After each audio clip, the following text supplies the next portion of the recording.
There were long lines outside one of the makeshift polling stations in Deir al-Balah.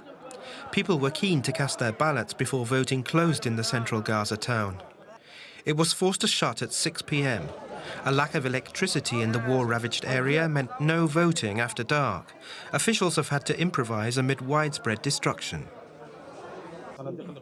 We manufactured the ballot boxes locally. We produced 110 boxes for use at polling stations. The ballot papers were printed in the Gaza Strip. We used an effective alternative to the electoral ink by using special ink pens provided by the World Health Organization. At the same time, voting took place across the whole of the occupied West Bank. It's under the administrative control of the Fatah party of 90-year-old Palestinian President Mahmoud Abbas.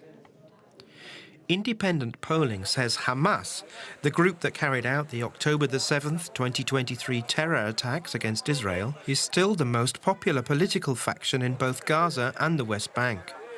But there are no lists officially associated with Hamas in either territory. The vote in Gaza is being seen as largely symbolic.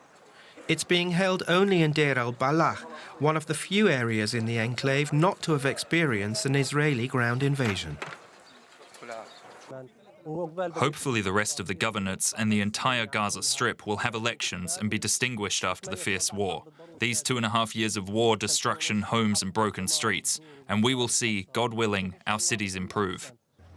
The Palestinian Authority also hopes the election there will help reinforce its claim to authority over the territory after its ouster by Hamas in 2007. It has, however, faced accusations of being both corrupt and ineffectual. DW correspondent Emily Gordine has been covering the story from the occupied West Bank, and a short while ago I asked her how elections looked there and in Gaza's Deir al-Balah. Well, in Gaza, elections are taking place in rubble and amid continued airstrikes. In the last 48 hours, Israeli airstrikes have killed about 17 Palestinians. People in Deir al-Balah, in sort of south to centre Gaza, that's where people have been allowed to cast their ballot. They've been doing so under difficult circumstances because ballot boxes were not allowed into the territory by the Israeli authorities. They've had to build their own ballot boxes from the rubble. Ink has also been difficult to get in, which is why Palestinians have had to use a material used by UNICEF to mark children who have been vaccinated as a sort of stamp or signature in some form on these ballots, as we understand.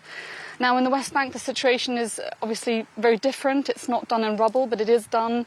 The elections are taking place amid settler violence. We've heard of several reports of settler violence in villages where elections are taking place. So all in all, difficult circumstances. Yeah, it certainly sounds like it. Do these elections feel relevant to Palestinians, or do they feel sort of disconnected from real power? It really depends on who you speak to. We were earlier in a village called Sinjal, and the school where people cast their ballots, it was bustling, it was full of people, keen to cast their ballot, to cast their vote, because they say it is their democratic duty. They understand themselves as a democratic country, as a democratic nation, and they see it as imperative to use that voice and to use that say in these municipal elections to find a leader that represents them.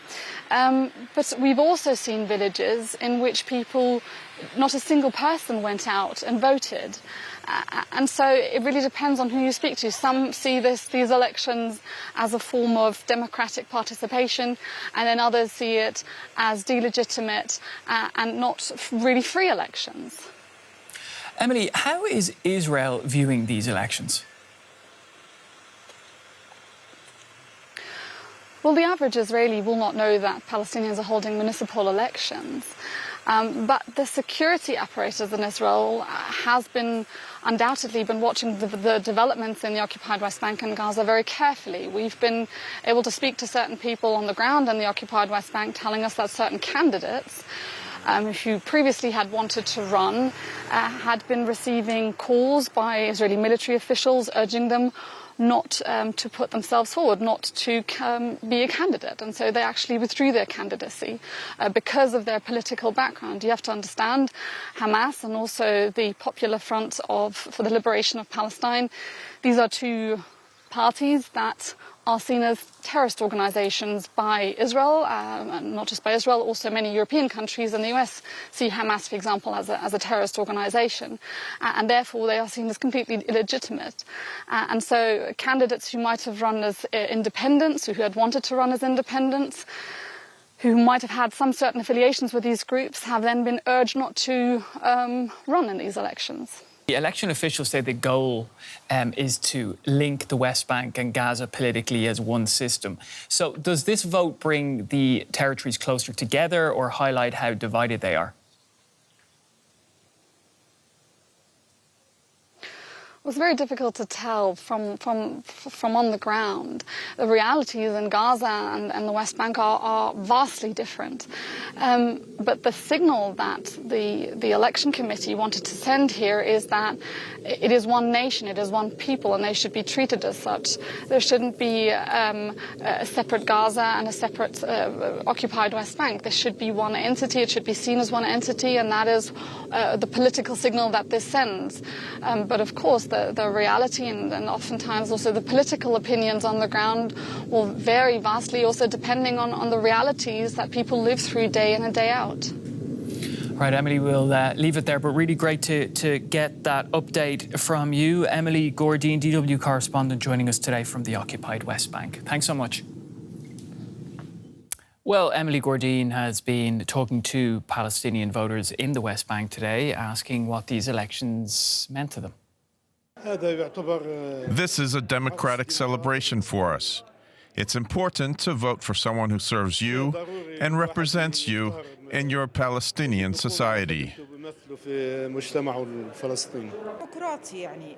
We are a democratic country. We must aspire towards change, towards a new reality, where we avoid destruction. People today are living without goals in their lives. Very young men with no goals. And many young people want to get married or want to secure accommodation. And there's no one to guide them or to support them. Unemployment is very high.